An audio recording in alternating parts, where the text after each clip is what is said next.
Gravando, ok. Bora. Pode?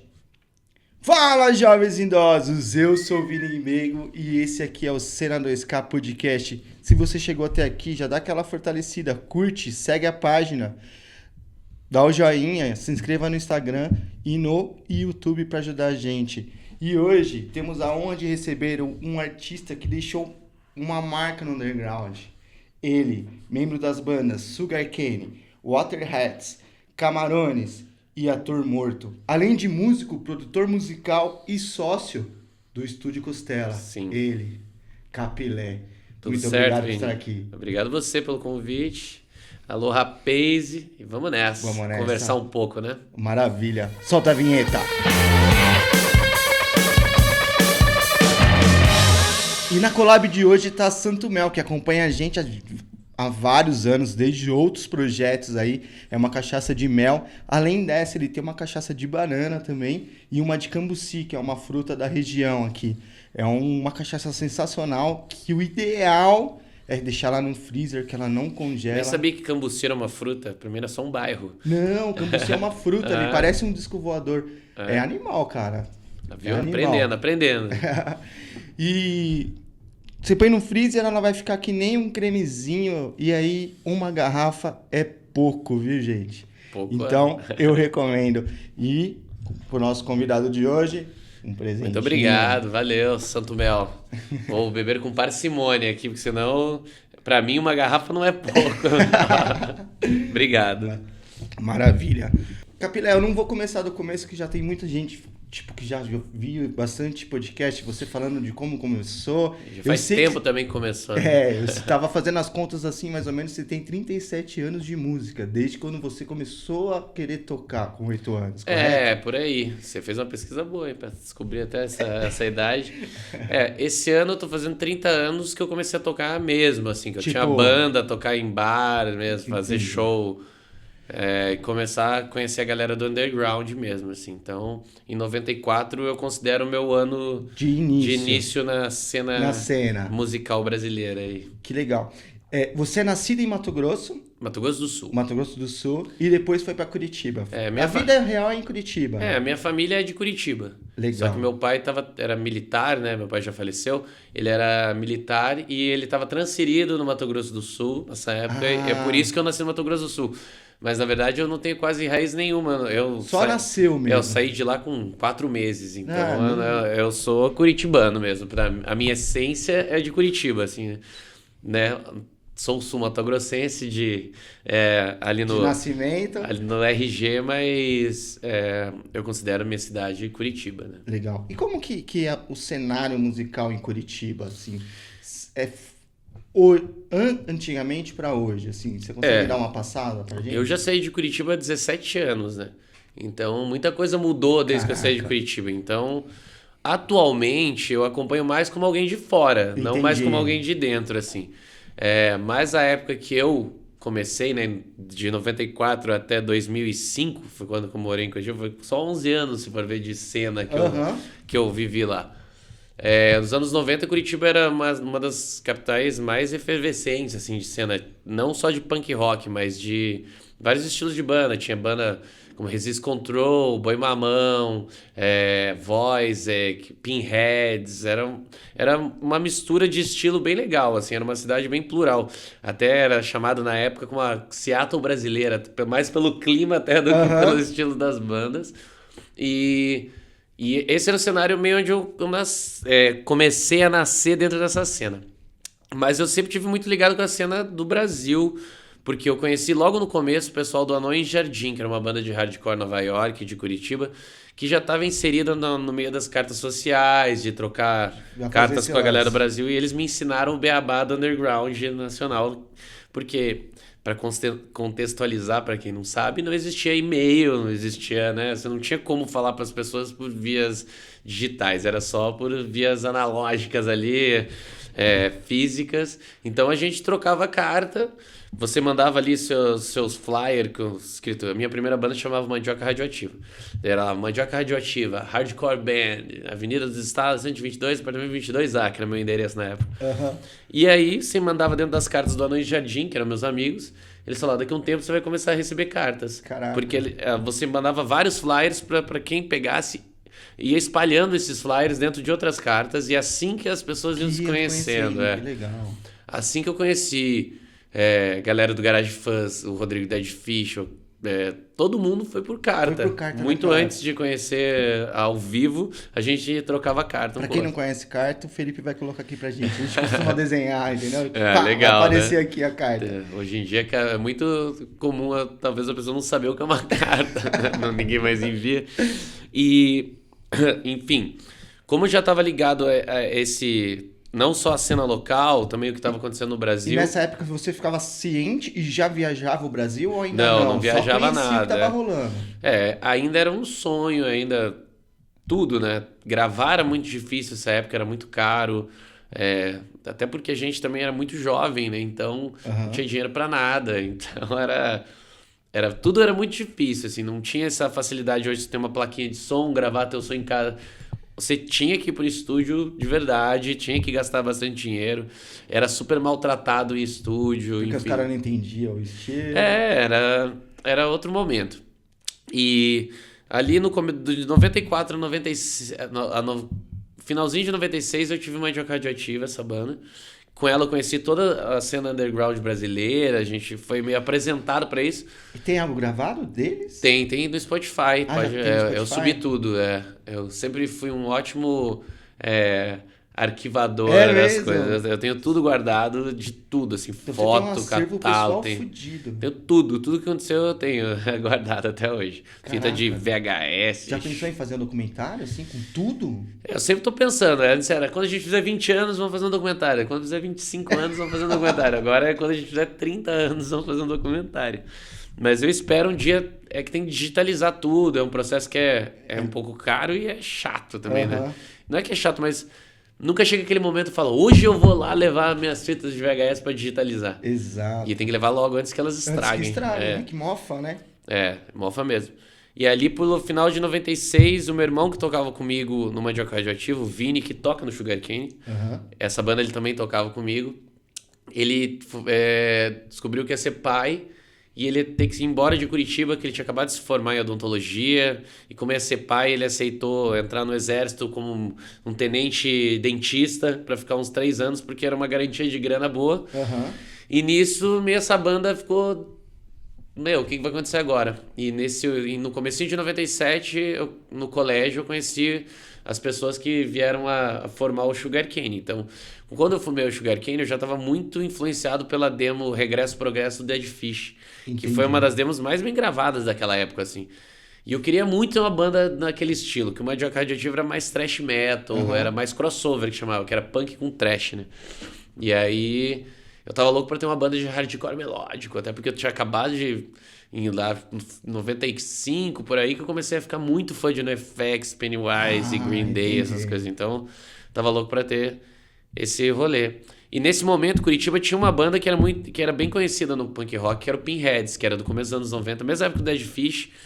E até o Dead Fish tocou em 94 em Curitiba, junto com o Pinheads, que era uma banda super importante que influenciou muita gente também. Não existe mais. Eles acabaram bem, tipo, por 95, 96. Caraca. Então, quando o Sugarcane surgiu, a gente surgiu meio num vácuo, assim, que não existia nenhuma banda desse estilo na cena.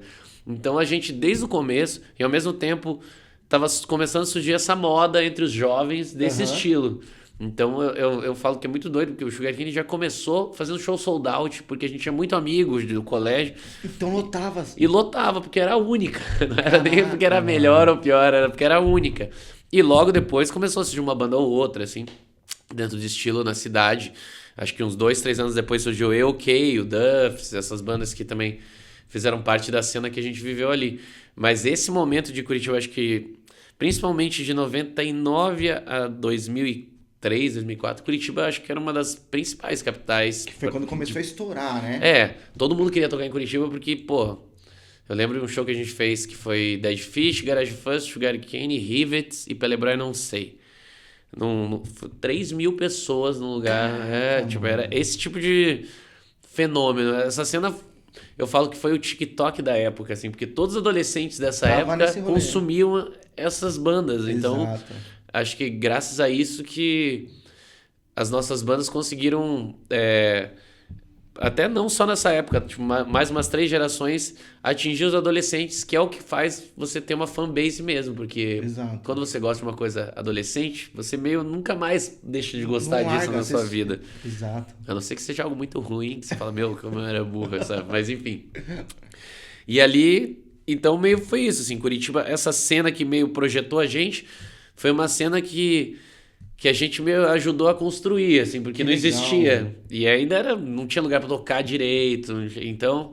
Tinha algum bar da época que você lembra o nome dos caras? O 92 Graus, que é um clássico de Curitiba, que tipo Hangar 110... Ainda existe? Ainda existe, mas não no mesmo lugar que já foi. Ele já foi em 3, 4 lugares diferentes. O clássico que era num porão. Pô, a gente... Teve altos shows clássicos no 92, Fugazi no 92, teve Agnostic Front, Sick of It All no 92. Então, o 92 era meio o nosso berço, e principalmente na época que o Sugarcane começou a ficar mais conhecido, não só em Curitiba, mas no Brasil, que a gente também trazia as outras bandas do Brasil pra tocar com a gente, era sempre o 92. 92 era tipo como foi o Hangar em São Paulo, assim, era a mesma representatividade na cidade. Mas tinha outros bares, lembro, QG, tinha o Hangar Bar, enfim, vários bares ali, mas o 92 ele era mais, tinha esse pedigree de bar da cena. Entendi. E ele também tinha sido o bar da cena dessa cena anterior que eu disse, que era mais grunge, que era um pouco mais rock alternativo. Os donos do bar participavam da cena, tipo... Sim, o JR, que é o dono, ele tocava no Magnéticos, que era uma banda também que chegou a ser lançada por gravadora, acho que é a Paradox, nos anos 90, se eu não me engano, né? Eu não lembro exatamente. E ele sempre esteve envolvido com bandas, ele lançou uma série de compactos em 7 polegadas que marcou muito essa época, até 94, 95 das bandas de Curitiba. Quase todo mundo que tinha banda saiu nessa série de compactos pela Blood, que era o nome do selo. Então... Curitiba era uma cidade muito interessante nesse momento, eu considero que a gente surgiu ali, assim, e tinha esse lance, mas eu sempre tive muita vontade de querer saber como eram os outros lugares, porque eu via fitas que um amigo me mostrava, assim, o Garage Fuzz tocando em Santos, eu olhava, nossa, que galera no show, imagine um dia tocar em Santos também. Que louco. Mas era muito ainda distante, assim, era uma... Você lembra o primeiro show que você saiu de lá, de Curitiba? Lembro, a gente tocou em Porto Alegre, em 98, esse foi o primeiro mesmo, o primeiro show que a gente foi pra fora de Curitiba foi em Porto Alegre, no Garagem Hermética, que também era o Hangar 110 de Porto Alegre, com uma banda da época, o Battle Royal, que hoje em dia não existe mais, e era uma aventura, né, era uma alegria, a gente era muito novo, nunca tinha ido pra Porto Alegre na minha vida, então tudo era muito novo, né, agora eu vejo que eu volto muito para as cidades e às vezes parece que eu tô sempre na mesma cidade, porque já acabou acostumando, não tem mais aquele olhar romântico de estar em outro lugar, assim. Mas essa época cada cidade nova que a gente ia, cada coisa que a gente fazia era uma grande conquista, assim, era nossa, tocamos em outra cidade. Hoje já é normal, então, esse sentimento? Ou tem algumas coisas que te despertam esse sentimento? Ainda tem, acho que, ir para lugares que a gente não foi, assim, por exemplo... No Brasil, eu nunca fui pro Acre, nem pra Roraima, nunca fui pra... Acho que é só os dois, assim. Não, é só os dois mesmo. Então, ainda tenho vontade de, vir lá, tocar nesses picos, assim. E a gente, tanto, não só com o Sugarcane, mas com o Waterheads, principalmente o Camarones, são duas bandas que viajam bastante para outros países também. Então... eu tive a oportunidade de tocar bastante na América do Sul, nos Estados Unidos, na Europa. Como que é tocar nos Estados Unidos? Estados Unidos, ele ao mesmo tempo...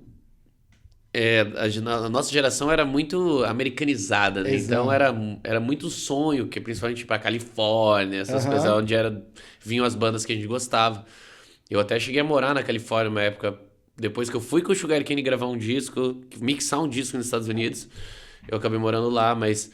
Turnê é legal, os Estados Unidos ele não é tão aberto para quem canta em português como a Europa é, a América do Sul.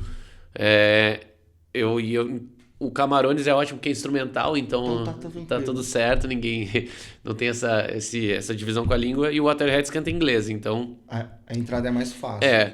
Mas é um mercado muito grande e super concorrido também. Rola muita banda lá? Rola. Do mundo inteiro? Do mundo inteiro. Todo mundo quer tocar nos Estados Unidos e na Europa, né, principalmente.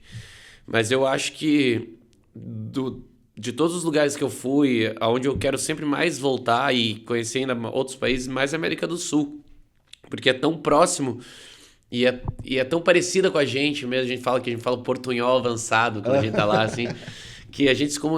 Até a barreira da língua não existe. Você pode falar em português, eles respondem em espanhol, então todo mundo certo. Tá tudo tranquilo. E a recepção é boa. Recepção é boa. É do lado. É muito mais barato que fazer uma turnê na Europa ou nos Estados Unidos. Mas é mais isso, como você perguntou antes. Às vezes, ir para países que não foi ainda tem esse sentimento de conquista. Mas, ao mesmo tempo, a idade já dá uma preguiça. Hein? Você não quer mais passar tanto perrengue. Antes, se o cara falasse, você tem aqui um travesseiro pra dormir no chão, você fala, não, tá ótimo, vamos aí, eu quero tocar. Hoje já não é assim. Seja uma cama, né? Fala, não vou ter condições de fazer show se eu não conseguir descansar, né?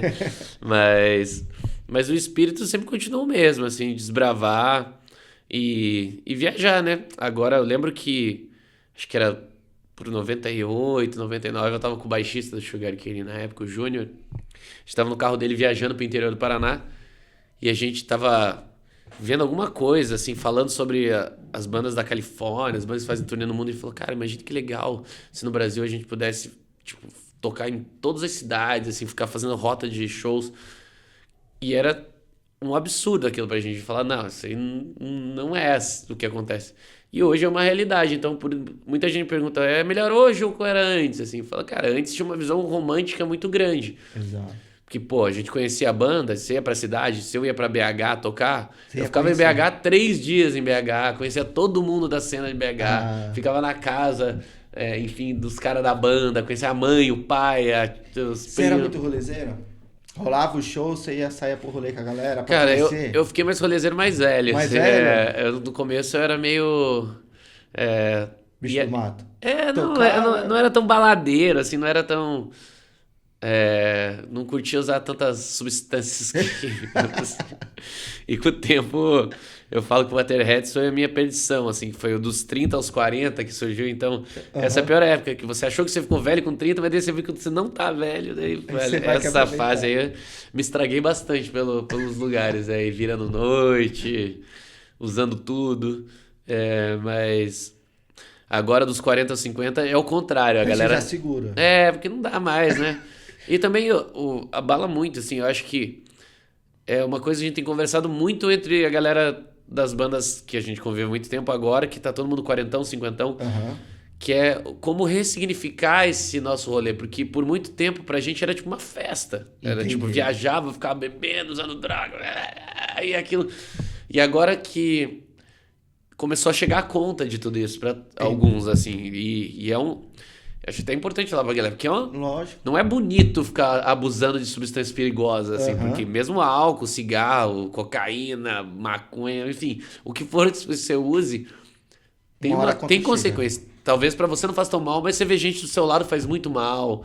E com o tempo, hoje eu vejo uma galera, assim, que tá, e aí, será que eu gosto mesmo de viajar pra tocar ou só gostava de viajar pra fazer festa?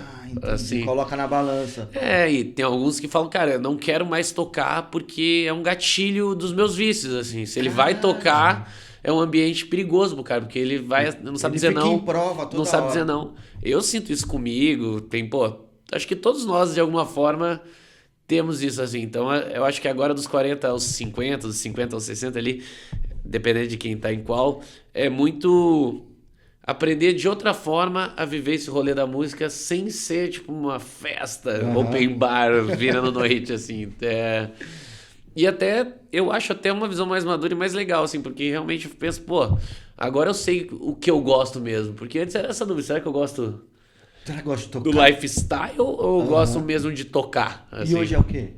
Eu gosto de tocar, Mas como eu disse, é uma luta, porque a gente passou por muitos anos de abusos, assim, né, a galera. Então, Todos nós temos ali nossas fraquezas com isso, assim, tipo, eu sei que eu hoje em dia me cuido um monte, eu corro, eu faço pilates, musculação, faço todas as coisas, eu me alimento bem, sou super regrado, mas quando eu entro no ambiente de música ali, como diria, né, o Daniel Furlan lá no Choque de Cultura, ambiente de música, ambiente de droga. E aí eu sinto que me puxa pra esse meu lado mais sombrio da vida, assim. Então eu tento tomar muito cuidado hoje em dia, assim. Eu falo, beleza, vou com a parcimônia, mas nem todo dia se consegue, né? Às vezes dá aquela pisada na jaca e fala, meu, Dá uma escorregada. melhor ficar de boa, cara. E também muda muito, né? Hoje, pô, sou casado, eu não tenho filhos, mas minha companheira tem uma filha. Legal. Então. Vive com vocês. Aham. É dividida a guarda, né? Mas, Aham. tipo, em alguns momentos com a gente, em alguns momentos com o pai. Mas, enfim, você também quer dedicar não gastar toda a sua energia só nisso, assim. Até antes eu abrir a mão de qualquer coisa. Casamento do meu irmão, mas tem um show. Eu não vou abrir mão do show. Aham. E aí, meu. Hoje eu penso diferente. Eu falo, cara, se tem alguma coisa importante, foda-se o show. Eu vou pra Show eu faço outra hora. Exato. Então, eu acho que essas coisas que mais mudaram com o tempo, assim. Mas ao mesmo tempo, a vontade de parar, todo mundo já teve. Sim. E eu mesmo, Sugar Cane já parou 2 vezes, né? Parou em 2006 e parou em 2014. E Foi boa essas paradas? Deu Foi. um up? As duas eu não esperava que fosse voltar de verdade. A gente realmente parou, não como um golpe de marketing que Aham. hoje é tão comum. Hoje é comum, né? A gente fala que a gente foi vanguarda na turnê de despedida e turnê de volta, porque em 2005, final de 2005, a gente fez uma turnê de despedida, que foi até com a Aditivo e com a NX0, e foi super bem sucedida, tipo, mas eu tava desiludido, assim, porque eu falei, eu achei que ia ser tudo mais fácil, que numa dessa eu ia conseguir viver disso, mas tinha só 25 anos, né? Era muito burro, na verdade. E aí eu fiquei meio decepcionado com aquilo. Acho que foi a primeira crise de batendo água na bunda, assim, falar, e aí? E agora? Você vai fazer o que da vida? Vai ficar nessa aí, só brincando?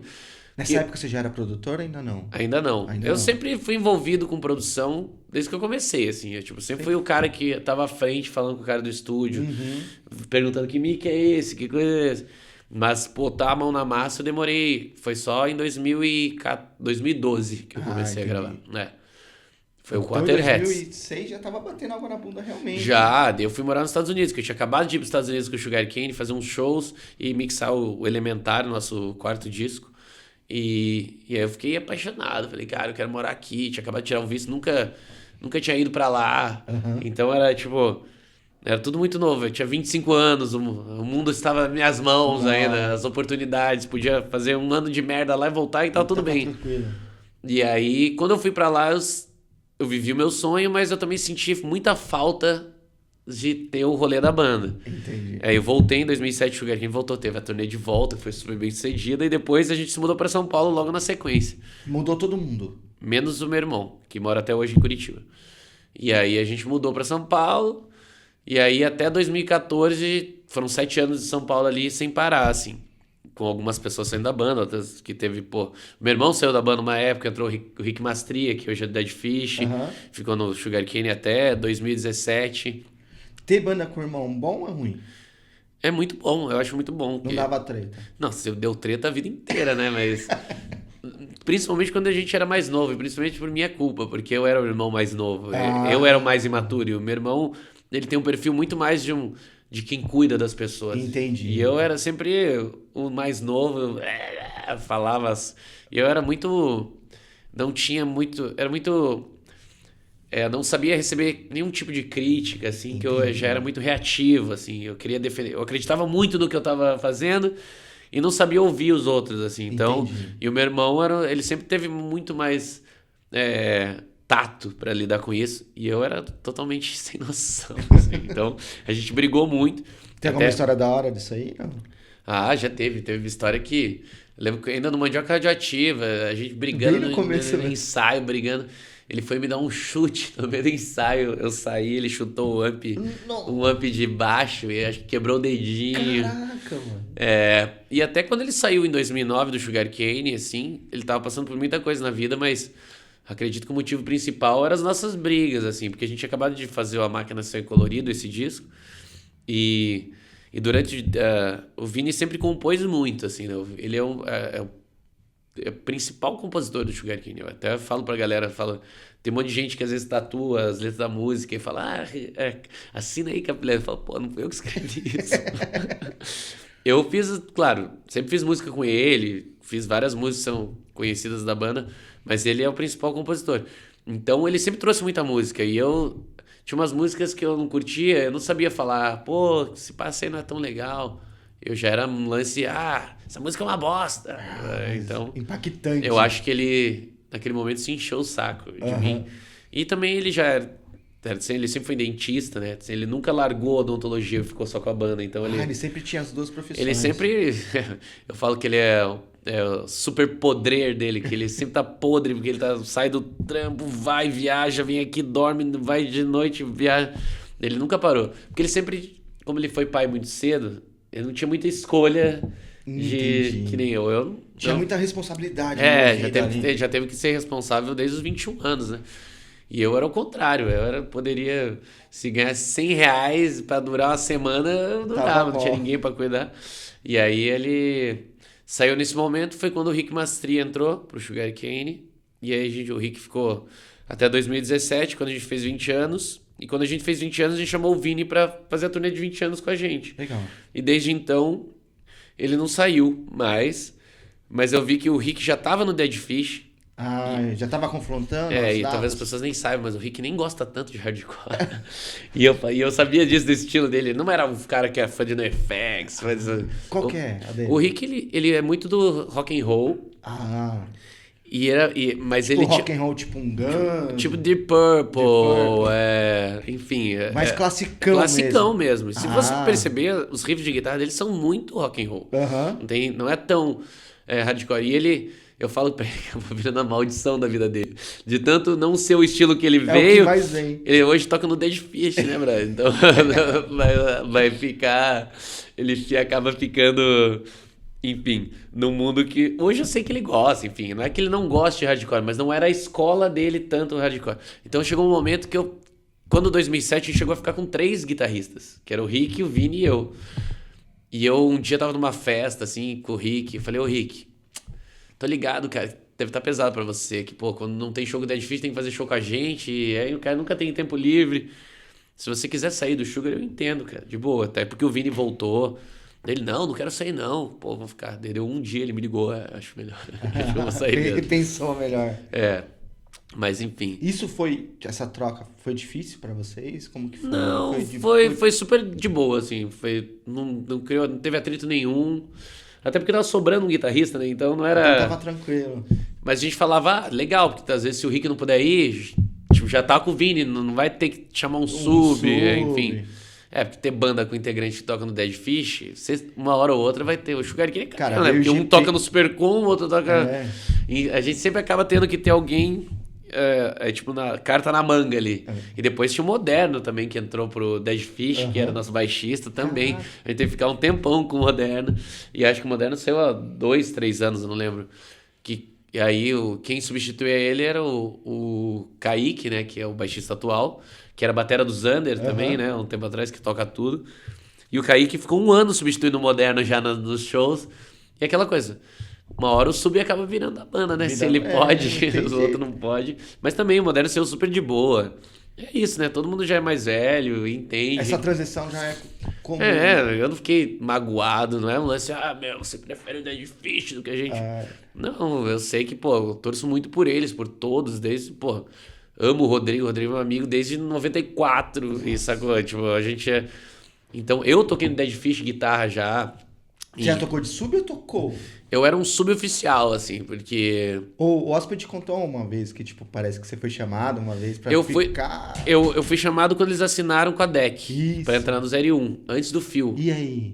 Antes do Phil, ele fez isso aí, ele me chamou, até foi o Hóspede e o Aliange que me ligaram, porque eu já tava substituindo... os guitarristas tinham saído, o Juliano, principalmente, o Murilo ainda tava tocando Dead Fish. E depois o Murilo saiu, acho que ficou só o Hóspede tocando e eventualmente eu também tocava. E aí eu e o hóspede, a gente conversava na época e falava, vamos fazer um disco pro Dead Fish pra ser o último, porque eles só ficavam falando, vai acabar a banda, vai acabar a banda. Vamos fazer, vamos fazer um discão, vamos. E aí, belo dia, ele me ligou aí, que eu falei, então, assinamos com a DEC, esquema legal, isso aí, eu tocar na rádio, MTV, não sei o quê. E a gente quer que você entre pra banda. Eu falei, posso só digerir melhor isso e conversar com vocês depois? Foi. Aí na hora eu lembro que cheguei pra minha mãe na sala e falei, mãe, os caras acabaram de assinar com gravadora. Naquela época o impacto era muito grande assinar com uma gravadora. Mudava mesmo a sua vida. Muito. Mudava a sua vida mesmo, assim. Você ia aparecer na MTV, você ia tocar em todas as coisas, enfim. E era um dos sonhos que eu também tinha, né? Só que era um momento que o Sugar Cane tava muito bem, assim, também. Entendi. Então, eu pensava, será? Os caras do Sugar Cane achavam que eu ia sair da banda, porque eu falei pra eles, o Dead Fish me chamou pra entrar. E ainda tô pensando. Eles falaram pra mim depois que eu disse que não ia entrar. Ele falou, nossa, não botei fé que você não ia entrar, porque eu achei que... Fudeu, né? Todos os caras da minha banda que tiveram esse convite entraram, né? Só eu que não entrei. E aí... Mas... Não foi difícil, mas... eu lembro que quando eles... Porra, entraram pra deck, gravaram o disco. Daí quem mixou o disco foi o Ryan Green, que fazia NoFX. E aquilo também era um sonho meu... Como seria ouvir minha banda mixada pelos mesmos caras que fazem as bandas que eu gosto. Eu lembro do hóspede me levou pra mostrar o 01 bem antes de sair, assim, logo que chegou a mixagem. Na casa... Vamos comprar uma maconha na casa do cara que tava vendendo, a gente vai estar o 01. ali era, acho que era Santa Cecília, ali, aquela região. E aí... A gente fumou ficou ouvindo ali, eu falei, caralho, que sonzeira. Aí, primeira vez que eles passavam na MTV, tudo top 10, essas horas eu pensava, cara, aquela coisa de virar o teu rostinho lá, podia ser eu. Mas ao mesmo tempo, eu sabia que meu rolê era outro, assim, né? Talvez, bem, todo mundo que era do Dead Fish, fora o Rodrigo dessa época, não tá mais no Dead Fish, então talvez... foi bom pra mim não ter entrado no Dead Fish, porque pelo menos eu ainda continuo com a mesma amizade com todo mundo que é Dead Fish. Não que fosse brigar, né? O meu perfil nunca foi muito de brigar, fora com o meu irmão, né? No passado com a galera, assim. Mas... E nessa mesma época a DEC também chamou a gente pra conversar. Ah, é? Eu até brinco que agora a gente assinou com a DEC, né? Isso, 20 anos depois do que da primeira vez que a gente foi chamado pelo Rafael pra ir lá conversar. E a gente quase assinou na mesma época. Então tinha isso também, assim, falar, Vocês assinaram por quê naquela época? Cara, a gente acabou... A conversa meio... A gente era muito imaturo de não saber lidar com essas situações. A gente queria muito, claro, naquela época, era a época, era antes do NX ser lançado, talvez a gente ainda fosse essa banda entre o Dead Fish e o NX0 a ser lançado. E a gente, nessa época, 2004, 2005, o Sugar Cane era uma das bandas novas mais promissoras, assim, junto com a Additive, junto com, sabe, o que estava acontecendo ali, eram as bandas que levavam mais gente, assim. Só que a gente não tinha essa consciência. Pra gente era um lance que a gente era ainda de Curitiba. Entendi. E aí, mesmo o Rafa ali botando a pressão, a gente não soube. Hoje que eu conheço o Rafa muito melhor, não só por ter entrado pra DEC agora, mas convivido com ele há outros anos, eu vejo que a forma que a gente lidou com aquilo era muito esperando que viesse muito dele. Então ele demonstrou interesse, mas a gente não soube lidar com esse interesse. Entendi. E jogar no ritmo, enfim. E a conversa acabou morrendo, a gente fez o Elementar, e aí, até isso, não ter assinado com a DEC fez a gente acabar, mas ter tido essa expectativa toda e não ter rolado... Uma frustração. Deu uma desanimada, assim. Foi a primeira vez que um ou outro falou, vou sair da banda, quero fazer outras coisas, vou trabalhar... Foi a primeira vez, então, que, tipo, um saiu. Foi o Júnior, o baixista, né? Saiu da banda. E o batera, o René, também saiu. E aí, quando voltou a banda, voltou com o André Deia, né? Na bateria. E o Caracol, que era nosso road de cordas, ele entrou tocando baixo. Tocou pouco tempo, tocou 1-2 anos. Pra depois entrar o Flavinho, que era do Additive. E ele que ficou na banda, né? E... Até entrar o Moderno e até entrar o cara. A gente fala que a gente tem 3 Carlos, que o primeiro era Carlos, o Caracol era Carlos também, e agora é Carlos. Agora a gente Carlos III, o Carlos III agora. Mas enfim, rolaram todas essas coisas e depois a gente acabou vendo que, até vindo pra morar em São Paulo, tudo que a nossa história foi sendo construída de outra forma, assim. Hoje eu não trocaria a história. Se eu não falar, pô, Hoje você não- se eu pudesse ter assinado 20 anos atrás, talvez eu ficasse muito marcado só por isso, assim, pra Entendi. sempre, assim. E eu pude fazer muitas coisas, eu pude ter várias bandas, eu pude virar produtor, fazer outras coisas, até pela minha necessidade, mas também por uma tal liberdade de não estar investindo tanto dentro Aham, disso, assim. 100%. E hoje, pô, chegamos no mesmo lugar, é isso que eu penso. Que da hora. E como que tá essa parada aí? Agora, Já tem data pro álbum?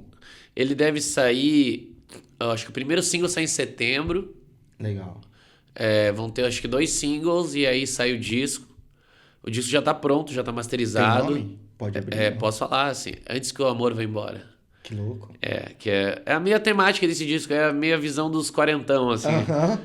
E a gente falou muito sobre política nos últimos 2 álbuns, até pelo contexto. Pelo momento que tava sendo, né? E agora me encheu o saco, assim, né? É uma coisa que falou, cara, não Não quero mais aguento falar mais. sobre só isso, só falar sobre isso. Cansou, né? E felizmente a gente tá no momento que, pelo menos ali pra presidente, a gente ganhou, né? Então não é hora de estar. De tá falando. Não que a gente não tenha ainda. A nossa política não é só sobre falar sobre política, Aham. assim, né? Mas a gente quis resgatar outras coisas que o Sugar Cane sempre teve, que Sim. sempre foi falar sobre o cotidiano, falar sobre, enfim, problemas pessoais, assim, enfim. E esse disco tem uma temática. Elas estão muito ligadas, falam muito sobre o agora, sobre. Pô, eu sei que eu não fui o melhor, mas estou tentando ser o melhor que eu posso ser agora. É muito. É quase uma autoajuda. Você escreveu bastante desse aí? Cara, a gente escreveu 35 músicas Caralho, mano. pra escolher 12. 12. Mas a gente não que a gente descartou as outras. Acho As que outras ficam pro próximo. a gente já tem meio disco já do outro próximo disco. Mas no final das contas, as que foram escolhidas, o Vini sempre ganha. Acho que das 12, tipo, 10 são do. Não, 9 são do Vini. Uma é minha e do Vini. E 2 são do Kaique. Ele acabou de entrar na banda e Já conseguiu pau. pôr mais música que eu. É que eu acabei me tornando muito mais Parte à musical. frente. Eu sou mais produtor mesmo, assim. Eu sou mais o organizador das ideias dos outros do que. Entendi. Eu sempre fui essa pessoa dentro da banda. Eu sempre fui o mitidão a falar, faz desse jeito. E agora, como eu já tenho uma carreira com isso, é cada vez mais, assim. E a gente não se importa, a gente divide tudo igual as composições. Nesse disco a gente decidiu que na hora de registrar as músicas, 25 para todo mundo. Legal. E. Porque acaba sendo, né? Mais que o Vini tenha trazido letra, melodia, tudo, a música não era da forma que ele mandou antes de vir pra Aí gente sempre trabalhar. tem uma modificação. Né? Enfim. Mas eu escrevi. Eu vejo que o Waterheads é a minha banda das minhas bandas que tem mais a ver com a forma que eu escrevo. Então, Entendi. mais que o Sugar Cane até, assim. Então, eu sei que o Sugar Cane, o que a galera ama mesmo, é a essência do Vini. Assim. Só que eles Então, não estão sabendo. agora eles vão saber. Agora eles sabem. E eu sempre faço questão de dizer isso porque... Primeiro porque ele merece, Aham. porque às vezes Reconhecido. eu ganho todos os créditos por tudo e não sou só eu, né? Legal. E agora também o Kaique entrou, pô, ele canta super bem, toca baixo pra caralho, ele já compositor também, já chegou emplacando música ali, pô. O nome do disco, Antes que o Amor Vá Embora, é uma frase de uma letra dele, assim. Então, Caralho. é que a gente tava com o Rafael Ramos lá na DEC, pensando qual vai ser o nome do disco, precisamos decidir, que a galera da assessoria de imprensa da DEC tava lá, meu, a gente precisa Pesado. começar a falar qual vai ser o nome do disco. Quantas músicas vão ter, a gente queria alguma frase que sintetizasse todas essas ideias que tinham dentro do disco. E a gente falou, a letra é: a gente precisa viver antes que o amor vá embora. É meio isso, assim, que é um trecho dessa música. E ele falou, pô, Antes que o Amor Vá Embora é um bom nome de disco, assim. E não fica remetendo que a gente sempre máquina, aquela lá, na porrada. E até pra não ser uma coisa que nem ignorância pluralística, novidade médium, algo mais agressivo. agressivo. Agora fala que é o nosso disco do amor. Que legal. Desse disco aí, tem alguma frase que te marcou? Algumas, assim, ele é bem... até o Antes que o Amor Vá Embora, eu acho... Tem uma música que eu gosto muito, que é Lembro Bem. O Badawi gravou Qual que é o nome dessa música nova aqui? Música nova, ainda lembrar nome. Enfim, a gente teve a participação da Jupe do Bairro, numa música que é Agora, o nome, que foi super legal. Uma vez eu tava assistindo o show do Di Ferreira no Cine Joia, e a Jupe chegou, eu sou muito fã do Sugarcane. Eu falei, caralho, nunca ia imaginar isso na minha vida. E aí eu gosto muito da banda, e depois ela me contou que o pai dela que mostrou pra ela, assim. Caralho, que louco. Daí eu falei, um dia vamos fazer alguma coisa junto. E aí teve um momento que tinha essa música que precisava ter uma parte, uma fala. Eu falei, tem muito a ver com a voz da Jupe, a gente chamou. O Badawi gravou Dormir no Chão, lembrei da música, que fala sobre que eu já dormi no chão de muita casa. A música começa, a letra é bem assim, que é meio contando a nossa história e o porquê que a gente continua fazendo isso, que é onde chega no refrão, que é a parte de curtir com os amigos, que é isso mesmo. O que importa, na verdade, é a gente estar junto ali. É isso que faz a gente querer continuar a ter banda. É isso que faz a gente querer viajar e mostrar e estar junto e fazer as coisas, assim. Então, por isso que a gente chamou o Badawi. Eu falei, cara, independente... Até no passado o Sugarcane era tretado com o CPM. Né? Tinha uma treta? Uma coisa de jovem besta, assim. Que a gente abriu uma vez um show do Legwagon, aí cortaram o nosso show, que eles tocavam depois da gente. Mas nem tinha sido eles, sabe? Não? Mas a gente comprou a briga, daí ficou anos sem ser amigo, só por causa disso. E aí quando a gente mudou pra São Paulo, um dia encontrei o Badawi num rolê, assim, e a gente tinha todos os amigos em comuns, e só a gente não era muito amigo. O Badawi... do jeito carinhoso dele e duro, ele falou, vou acabar com essa treta aí, mano. Só eu falei, vamos assim. E desde então a gente ficou hoje em dia a gente é super amigo. E, já convidou ele pra participar do show do lançamento do último disco, ele cantou uma música com a gente. E nesse disco eu falei, cara, vai ser muito legal pra concretizar essa amizade que poderia ter durado desde sempre. Desde sempre.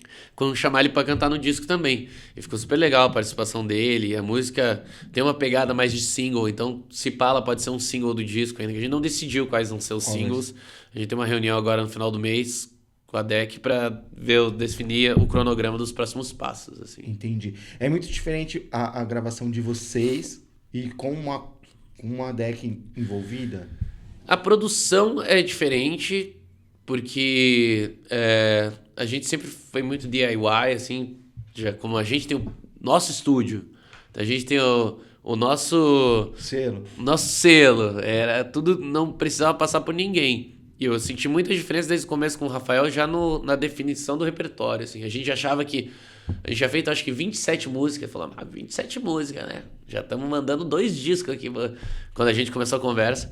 E ele chegou pra gente, tá faltando música ainda. Caraca. Não é que tava faltando música, mas ainda não tem. Não tinha... Ele falou, vocês vão ver que no processo vai ter... As músicas são boas, muito boas e excelentes.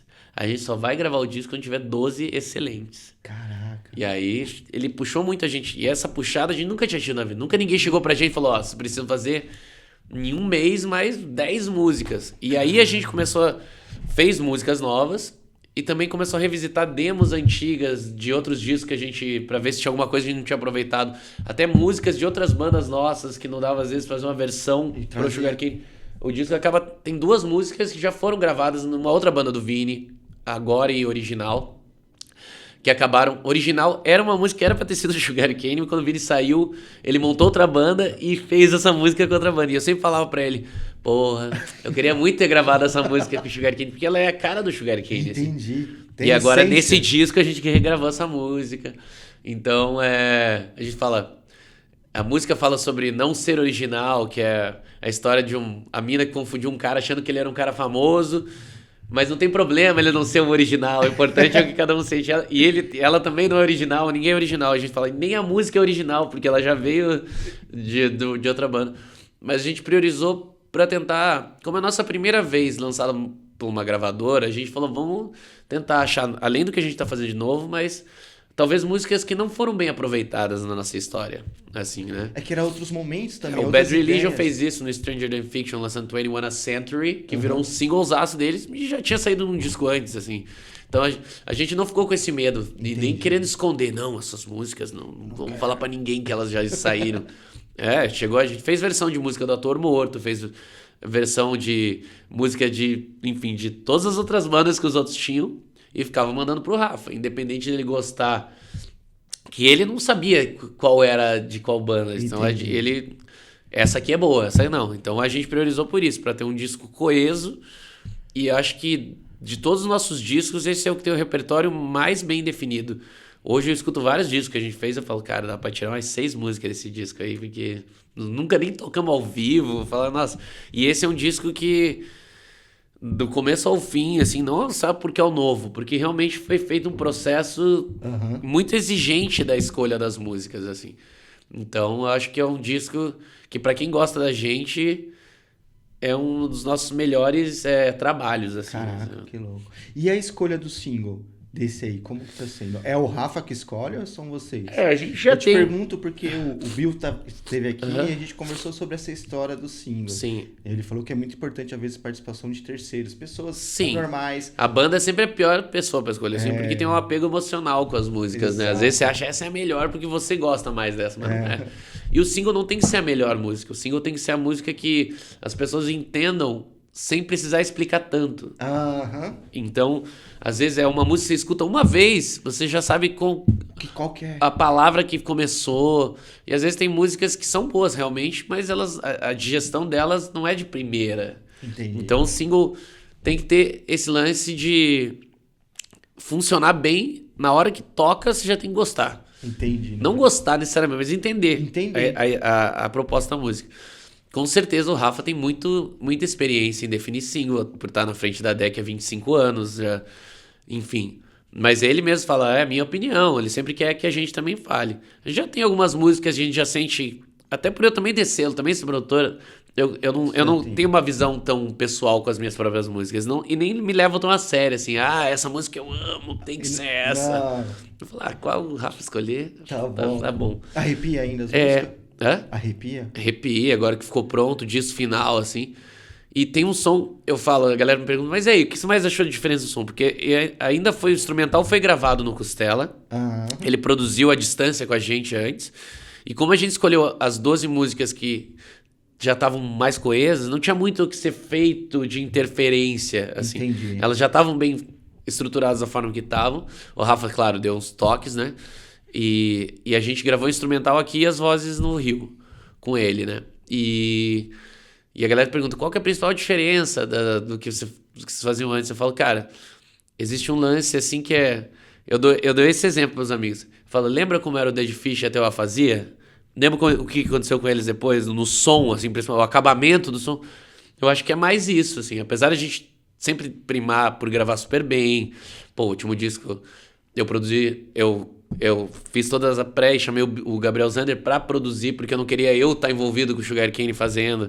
Entendi. E daí foi o Gabriel Zander que produziu o último disco e mixou. A gente gravou junto no Costela, tudo, mas eu sempre gosto de ter uma pessoa de fora fazendo, quando é o meu O seu trabalho. trabalho. Senão eu fico muito mandão, né? O cara manda na banda. Enfim, sempre o som ficou bom, mas o que eu mais sinto é esse som de um acabamento mais... A gente chama a rádio rock. Que fica assim um som mais radiofônico mesmo, assim. Entendi. Não é que ele perdeu guitarra, não perdeu nada disso. Até porque o perfil do Rafael Ramos não é um cara que tá querendo tirar o som da banda pra deixar num formato... Algo como, por exemplo, mais o Rick Bonadio fazia, que era Sim. colocar um violão na música pra às vezes conseguir Pra entrar numa vender. rádio que não é tão rock, pra música conseguir atingir mais. Que eu acho que cada produtor, cada gravadora tem ali as pessoas que trabalham, como trabalha, e você como artista tem que saber se você quer jogar esse jogo ou não, né? Não, exato. E aí não existe certo e errado. Não adianta você entrar como um espírito underground e assinar com um cara que tem um perfil que quer que você toque nas rádios populares e chegar nesse momento e falar, não quero fazer isso. E aí você vai estar meio... Tem que fazer uma terapia aí pra ver o que você fala. Ó, às vezes é melhor estar underground, né? Se você quer ser assim, Você fica quer assim, underground. ficar travado? E pelo menos com a DEC a gente, pô, até por todo mundo tá lá, desde o começo, Pitch, Dead Fish, Fala Mansa, um monte de gente. Mas existe uma liberdade artística, assim, não Não é é... travadão. Não, e o Rafael é super do rock também, super antenado com tudo que tá acontecendo. Como ele também é produtor, a gente sempre fala dos produtores que a gente gosta, a gente tem muita sinergia. Ele sempre me manda muita coisa que ele tá fazendo pra eu ouvir, manda pra mim, pro Chuck, pro Mozini, sempre pra dar uma ouvida. Eu já mixei coisas pra deck, já fiz bandas, lancei bandas, continuando gravando bandas pra fazer coisa. Então a gente trabalha meio junto. Entendi. Então não é tão diferente assim. Mas ficou diferente, mas de um jeito que eu não faria e eu gostei muito, assim. Que legal, isso é muito interessante. Deixa eu fazer uma pergunta nessa parte de produtor e de produzir um disco ou coisa do tipo. Antigamente a gente ia muito pra fora pra fazer uma mixagem, igual você falou que foi. Hoje é realmente necessário isso ou não? Aqui a gente já entrega o que precisa. Não precisa mais, assim. Eu acho Hoje que, não tem necessidade. até tanto pelos profissionais, muita gente que começou, que nem na minha geração, foi pra fora, estudou, participou, foi lá estudar com os caras que faziam mesmo o nosso estilo. Eu fui mixar coisa com um cara que mixava Lagwagon, de Ataris, pra ver o que ele fazia. Então, o Bill fez Mix with the Masters com o CLA na França. Já trabalhou com o Ryan Green, que mixou o 01 também, fez um mês, acho que um curso com o Ryan Green na Califórnia. Então, a gente já entendeu quais são o workflow, principalmente. Que é mais workflow, não é tanto... Mas o que mais ajuda hoje é a tecnologia, eu acho, assim. Antes, um estúdio era caríssimo. Você tinha que ter uma mesa de $500 mil pra tirar aquele som. Agora não. Agora dá pra... Com muito menos equipamento, você não deve nada a nenhuma dessas coisas. E isso aliado ao conhecimento, pensando hoje, assim, dentro da nossa cena, principalmente, assim, tem o Sanches, tem o Bill, tem o Gabriel Arbex, enfim, tem uma galera que faz muito bem o que faz. E eu, hoje, realmente, assim, se, por exemplo, o Rafa falasse, quer mixar com algum gringo? Eu preferia não mixar, porque o trabalho de ter que ficar falando a distância e às vezes não gosta, não é porque ele é um gringo que ele acerta Vai tudo. acertar. E eu prefiro fazer Dentro de casa. com a galera daqui. E respondendo a sua pergunta, eu acho que hoje não tem mais tanta diferença. A gente já chegou a fazer isso porque naquela época tinha diferença. Entendi. E a gente queria saber como ficaria, mas eu aprendi. Já gravei disco em Seattle, gravando em Seattle com o Jack Endino produzindo Waterheads. E no final, o som que saiu é o som do Waterheads, não é... Não deu nada, tipo assim... eu vejo que, às vezes, o que a gente gostava do som dos gringos é o som que os gringos tiram.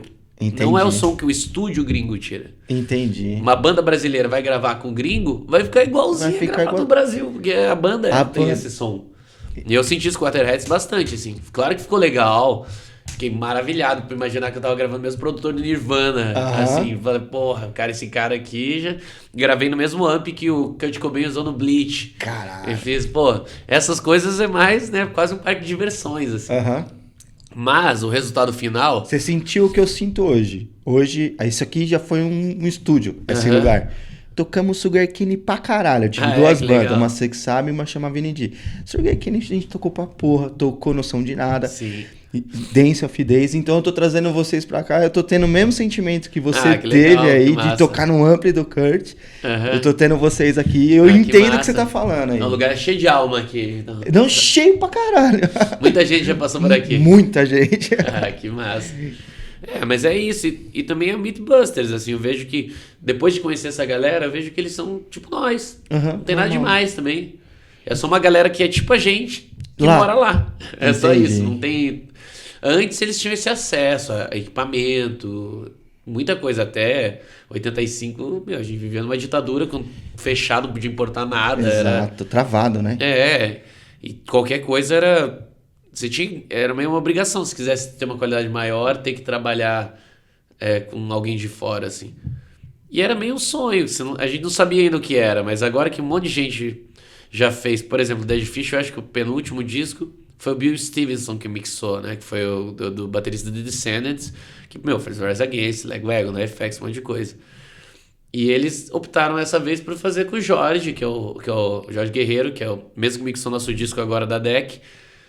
E eu ouvi o Rick falando que gosta mais da mix do Jorge do que a do Bill Stevenson. Que às vezes a gente tá acostumado, a gente tem um som que é do Brasil. Exato. E não pode ter esse espírito de vira-lata, de achar que tudo que é gringo é melhor que a gente, assim. Então, até a característica que a gente tem de mixar diferente é um charme do nosso lugar, assim. Então, acho que agora que a gente já tá nesse momento, a gente tem que valorizar muito mais o que é feito aqui do que ficar gastando horrores pra mixar com gringo, assim. Também pela experiência que você tem de vida, você já entende diferente as coisas, não é não?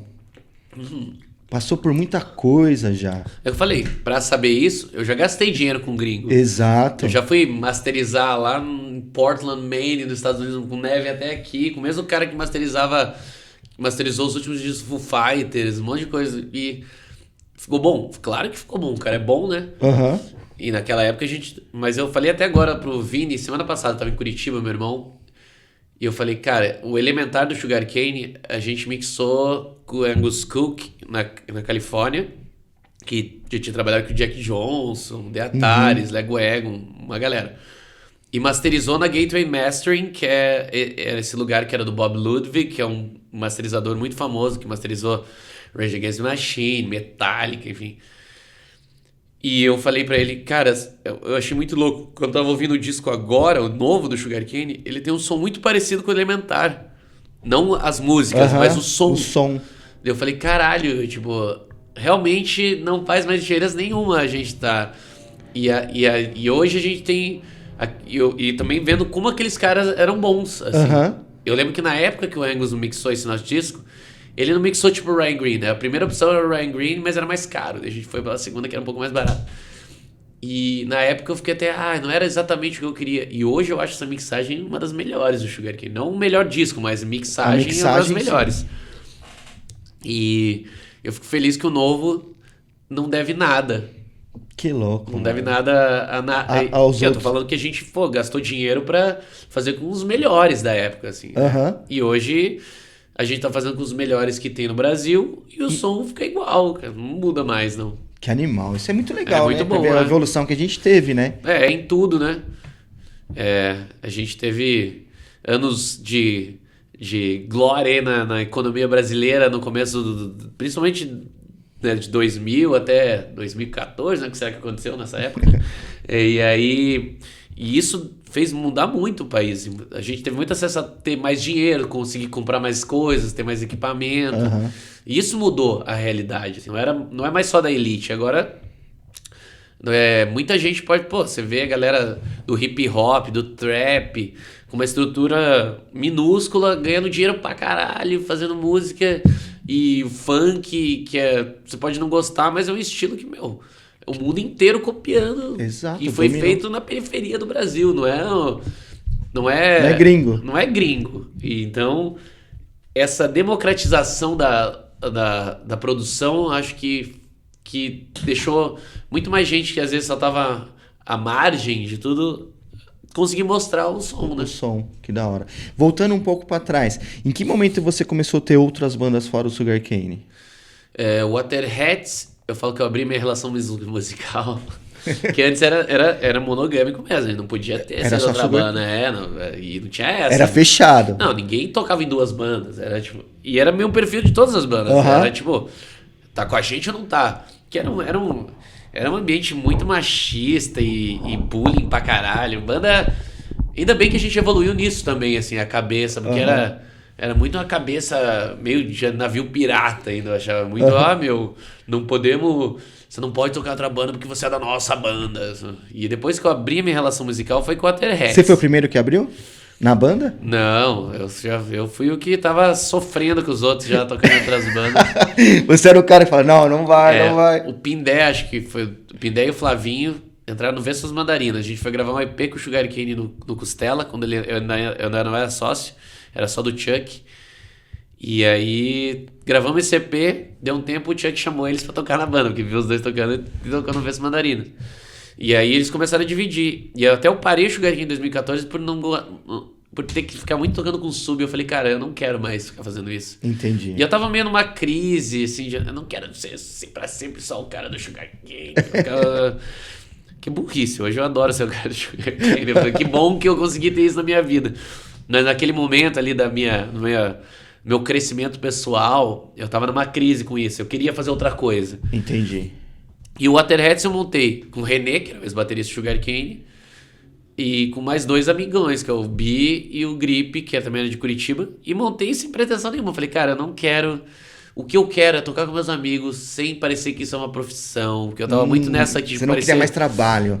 Porque era muito... Parecia que todo mundo não tava mais vestindo a camisa da banda, assim. Por isso que a banda parou, do Sugarcane. E ali... E eu não esperava nada do Waterheads. Só que o Waterheads teve uma carreira muito meteórica, muito rápida, assim. Tipo, Entendi. aconteceram coisas que nunca tinha acontecido na minha vida com o Sugarcane e com o Waterheads. Em 3, 4 anos, assim. Foi tipo... Caralho, muito de rápido. 2012 até 2016, que eu acho que foi o auge, assim, aconteceu muita coisa. A gente assinou com a Laje, assinou com gravadora americana, fez turnê nos Estados Unidos, fez 2 turnês nos Estados Unidos, 2 turnês na Europa, 2 turnês na América do Sul. Caraca, foi muito intenso. Tocou no Primavera Sound em Barcelona, tocou, tipo... Tocou nos Estados Unidos, nas rádios, entrevista na rádio americana com o Greg Hudson do Bad Religion, levando a gente. Reunião saindo com a galera que era alternativa da época, no meio do nosso estilo. Enfim, a gente estava na cena mundial.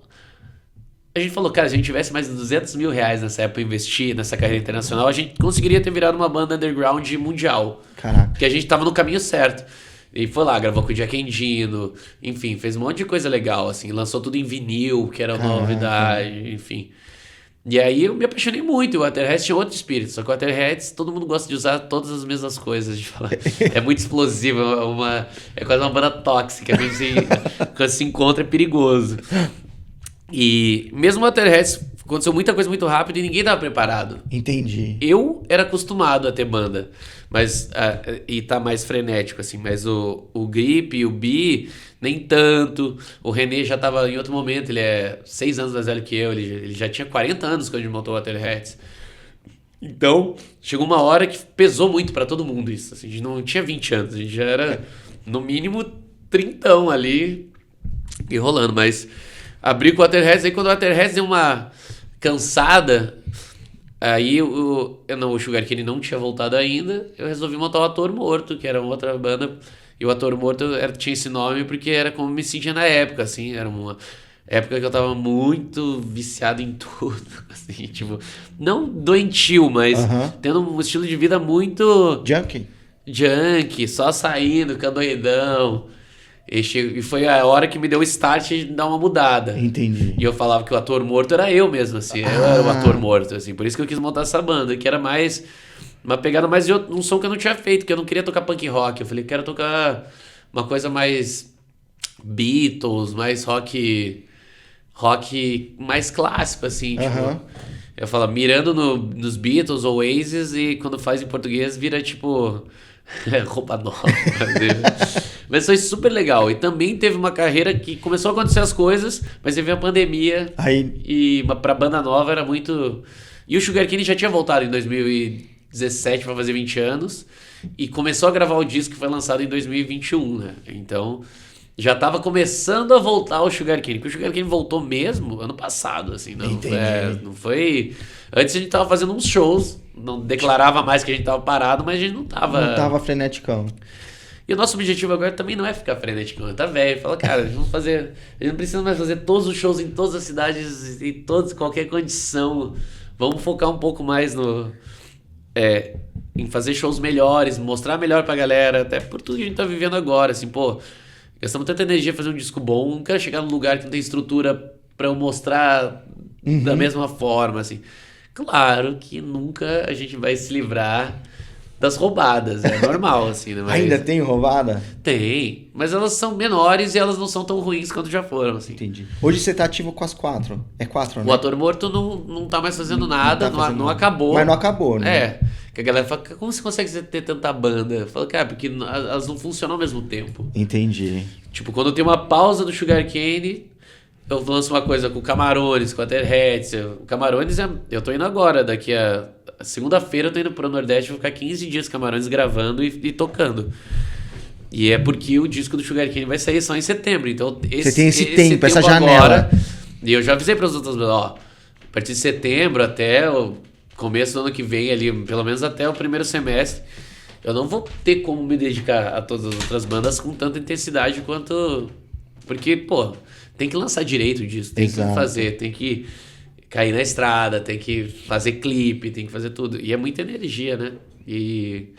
Mas esse é o segredo de abrir a relação. Quando eu tava com o Waterheads, o Camarões me chamou pra virar guitarrista solo. Eu nunca fui guitarrista solo. Eu fiquei até com medo, né? Falei, bicho, os caras estão achando que eu sou bom. Eu não sou, né?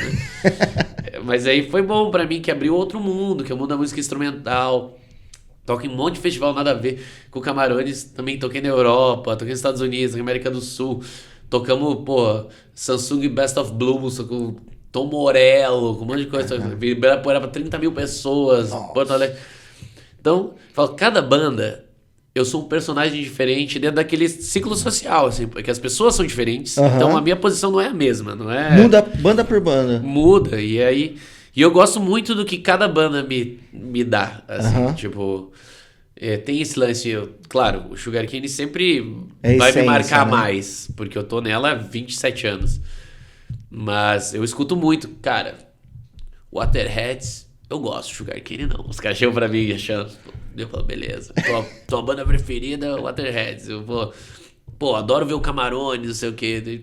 E todas essas bandas acabam me trazendo coisas que as outras não trazem, assim. Entendi. Uma vai completando a outra. Eu não seria quem eu sou hoje só com o Sugar Cane. Que da hora. Se eu tivesse optado só por isso que eu digo, talvez se eu tivesse dado o plano A certo há 20 anos atrás... Você não tinha vivido tudo isso. Eu não ia ter vivido tudo isso, assim. Não ia ter vivido turnê internacional, conhecido, porra, 1 milhão de rolês, com um monte de gente que eu admirava. Eu falo que eu conheci... praticamente todas as caras de banda que eu idolatrava, alguns virei amigo, outros, pô, dividi palco, conheci, tenho respeito, já fiz rolê doidão e virado com o Fat Mike do NFX, galera do Pennywise, enfim, galera também mais do Garage Rock, que a gente com a galera deu Cis em Los Angeles, um monte de rolê assim. Eu falo, cara, esse tipo de coisa é o que eu nunca vou esquecer na minha vida. E talvez só sucesso, que, cara, realmente, eu falo isso e não é porque às vezes a gente não conseguiu tanto sucesso comercial. Mas eu falo, eu não sei se eu gostaria de ser famoso, de verdade. Assim, eu acho que eu não lidaria muito bem com um perfil, porque a fama mata muita gente. A galera acha que o Kurt Cobain se matou por quê? Um monte de gente se mata por quê? Que é meio insuportável. Eu falo, bem sucedido, eu gosto. Eu quero ser bem sucedido em tudo que eu faço. Mas eu não sei, tenho quase certeza que eu não gostaria de ser uma pessoa famosa. De chegar a muita gente, assim. Eu acho que me faria um pouco mal, assim. Porque eu sou, apesar de ter um perfil, parece super festeiro, tô sempre... Ei, eu sou meio fechado, assim. Eu acabo mostrando quem eu sou muito para poucas pessoas. Entendi. Então... o contato com muita gente rouba muito a minha energia, assim. Entendi. Então eu acho que o sucesso que eu já tenho, a fama que eu já tenho com o que eu vivo, já tá num limite bom, assim. Eu falo, às vezes eu olho amigos mais famosos, as coisas que eles têm que lidar, às vezes, eu falo, cara, chato pra caralho, ainda bem que eu não sou... Que da hora. Pra gente começar a encerrar a nossa conversa, eu vou te fazer algumas perguntas chaves. Fora do Brasil, qual foi o lugar mais legal que você tocou? Independente de banda, tá? Uhum. Algo que vem rápido, assim. Pau. Deixa eu ver. Museu de Arte Moderna de Barcelona, né? Foi louco? Foi louco. Waterheads.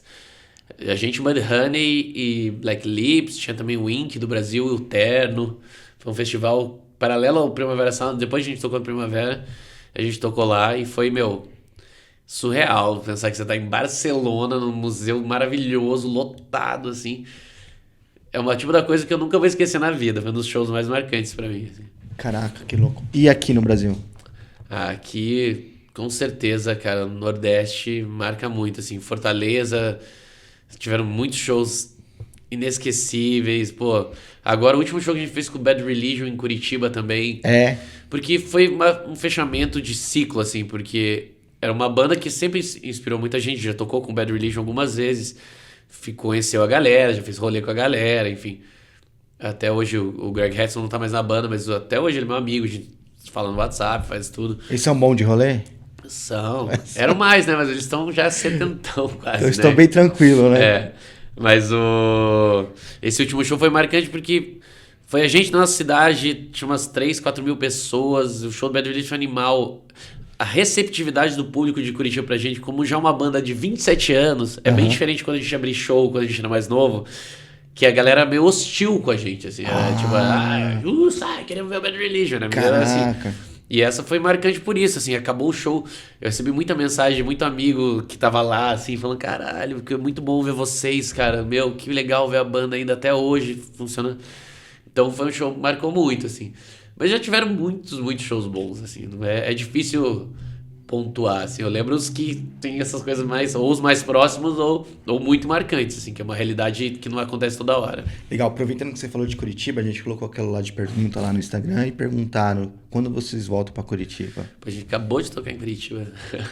Mas vai voltar esse ano lançando disco, com certeza. Certo. Curitiba é sempre... Curitiba, São Paulo, Florianópolis, É parada necessária. são lugares que a gente sempre vai, tipo, no Nordeste também, Fortaleza, enfim, Recife, um monte de lugar.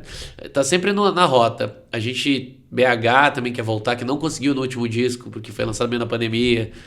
Então, Curitiba, pode ter certeza que já tá... Esse ano ainda tem mais. A gente guarda... Essa data vai rolar. Deve ser por outubro ou novembro, por aí. Maravilha.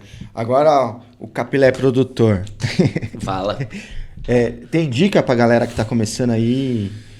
Claro, pô. A primeira é não desistir, né?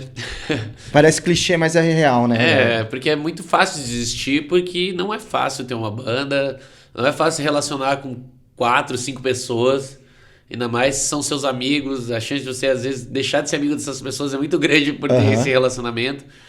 Então ouvir bastante, não se levar tão a sério, porque...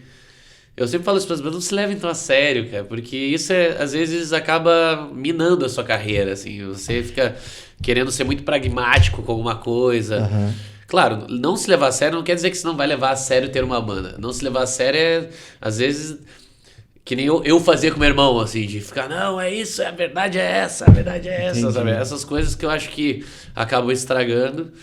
E, cara, a persistência sempre vai levar a algum lugar. Talvez não era o lugar que você imaginava, talvez não é com a banda que você imaginava. As pessoas que você imaginava. Tipo a galera que fala, você acha que eu deveria mudar pra São Paulo? Eu falo, se você quiser mudar pra São Paulo, mude. Eu mudei. Mudou muito? Mudou minha vida, né? Tipo, hoje eu moro há 17 anos aqui, muito mais o tempo que eu tive com banda em Curitiba. É o lugar que eu mais vivi, foi aqui, né? Mas pra mim o que mais mudou é que abriram portas que só quem vive aqui vai viver e caminhos que eu nem imaginava quando eu mudei, assim. Entendi. Então é isso que eu falo, às vezes você vai mudar pra São Paulo, não vai ser a banda que você veio, que você vai estar, você vai ir pra outra banda. Aconteceu com vários amigos meus, assim, tipo, que vieram aqui com uma banda, a banda não existe mais, mas os caras já estão em outros projetos. Mas eu falo que também não é uma regra, sabe? Você quer viver, você tá feliz onde você tá, é legal ser da outra cidade também. Eu já fui da outra cidade, então... Pra gente era uma questão logística que a gente queria estar aqui. A gente falava, não, vamos pra lá. Foi na mesma época que o Fresno mudou.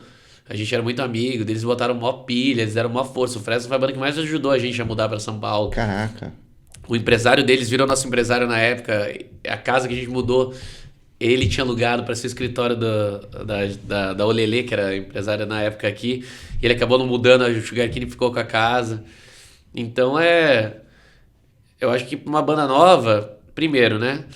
Faça as coisas primeiro para vocês gostarem. Não fiquem tentando copiar a fórmula de sucesso, que não existe fórmula de sucesso mesmo, assim. Tem gente que dá certo não fazendo nada, tem gente que dá certo fazendo um caminho que ninguém fez, mas quem copia o caminho dos outros nunca dá certo, isso eu vejo, assim. Entendi. Então, Quem tá copiando... siga o teu caminho, vai fazendo as coisas do jeito que você gosta e primeiro, quem tem gostado das músicas e do resultado final é você. Não fique fazendo a coisa pros outros gostarem, assim. Isso é o principal. Porra, que da hora. E como que você enxerga a cena de hoje? Tá muito legal, cara. Eu vejo tanto no lado que eu trabalho muito, não só com bandas de punk rock, eu trabalho muito com a cena alternativa também. Legal. E a cena alternativa tá muito legal. Muita banda nova... Pô, Quer falar uma banda Budang, Jovens Ateus, Malditos Jovens do Reggae, pô, que são essas que até são meio hardcore, mas tem uma pegada mais alternativa. O Downstage, a Bia lá, que comanda o Downstage, tem um rolê que é Bandas da Casinha, que ela tá formulando uma nova cena emo muito legal, assim, É mesmo? só de gente jovem, Preciso cara. ir lá conhecer, me É falaram bem desse legal, lugar. Algo Hits ali, que ela faz o rolê lá, que também Algo Hits virou Você cola?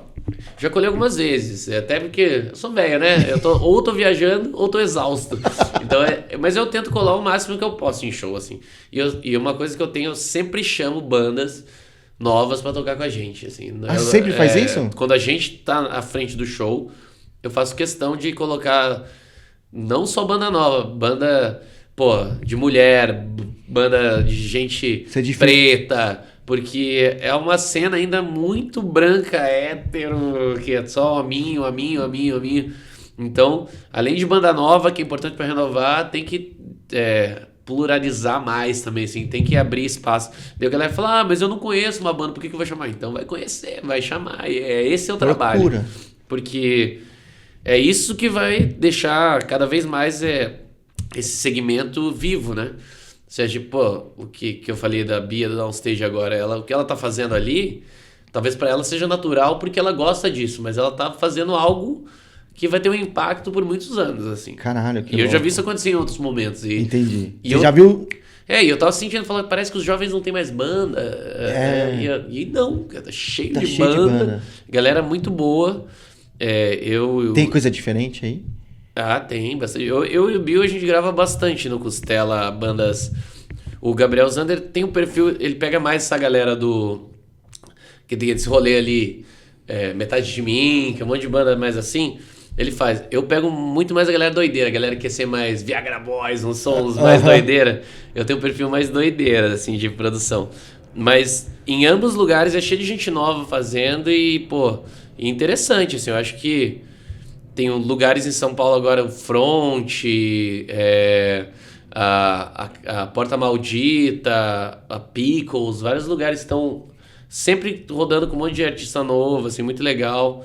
Então, a galera colhe nesses picos ou fica de olho na agenda que toda de quinta a domingo tem show. Tá tendo alguma coisa. E tá super viva, assim. Eu já achei que talvez era uma coisa da nossa época, mas não é. Tá rolando muito bem, assim. E é importante renovar, porque a gente não teria continuado até onde a gente tá até hoje se a gente não tivesse sempre ajudado em algum momento a pegar uma banda que ainda não tinha e colocar eles no nosso show, tanto para as pessoas que são da geração dele irem no nosso show e virar essa banda é mais velha, legal, e a galera do nosso público fala, que legal essa banda nova aqui. Essas bandas novas que eu tô citando já foram o Rancor, já foram o Pense. Primeira vez que o Pense tocou no H foi o Sugar Cane chamou. Primeira vez que o Rancor fez as coisas, o Sugar Cane que ajudou. Caralho, que louco. Não, mano. que eu tô vivendo. Até o Additive foi uma banda que a gente colocou e ajudou pra caralho em Curitiba quando eles saíram, assim. Porque a gente sempre acreditou que tinha que estar com a galera e quem, sabe, trazendo a galera que a gente admira, né, que as bandas que a gente gostava, e renovando, que hoje até são consagradas. NX0 já foi uma dessas bandas. Caralho, que louco. Você vai ver o nosso lançamento do Continuidade da Máquina 21 anos atrás no hangar, tá lá a abertura, NX0, as coisas assim, tudo que da hora. Não só a gente fez isso, óbvio, né? Não, falando... sim, mas era uma forma que você atuava, né? Pô, o Dead Fish fez isso com a gente. A gente foi a banda nova que o Dead Fish ajudou. É tipo corrente do bem, né? Por isso que eu falo que essa corrente nunca pode acabar, assim, sabe? Pô, e é importante, né? Apoiar quem tá fazendo isso. Por isso que eu acho bom exaltar quem tá fazendo, os lugares que estão fazendo. Exato. O Algo Hits, enfim. Ali com o Espaço com a Bia, com o Downstage, o Front, a Fenda, sabe? Tem um monte de lugar aí que não para de apoiar todo mundo. Que louco, bacana, velho. Cara, só tenho a agradecer. Nosso papo aí foi animal, essa conversa passou mó rápido, mano. Passou, né? E a gente conversou pra cacete, vai ter muita história boa. Eu sou falador, né? Então só tenho que agradecer. É Muito nóis. Obrigado por essa. Tamo junto. Valeu. Valeu, galera. Curte, siga a página e é isso aí. Quer falar seus arrobas? Pode ver a multidão de arrobas. O meu é @capilé, com H no final, capilé.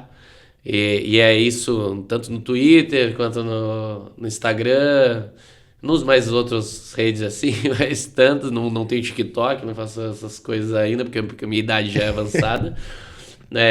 O Sugarcane também lá, Sugarcane Oficial, no Instagram, no Facebook, no Twitter. Waterheads Brasil, em tudo. Ator Morto. Ator Morto é bom porque não sei colocar Brasil, assim, é só Ator Morto. Camarones Orquestra também é o @ do Camarones. Fique ligado também que tá sendo coisa nova. O Waterheads acabou de gravar também um EP novo. Ah, que legal. Que deve sair no final do ano. A gente tá...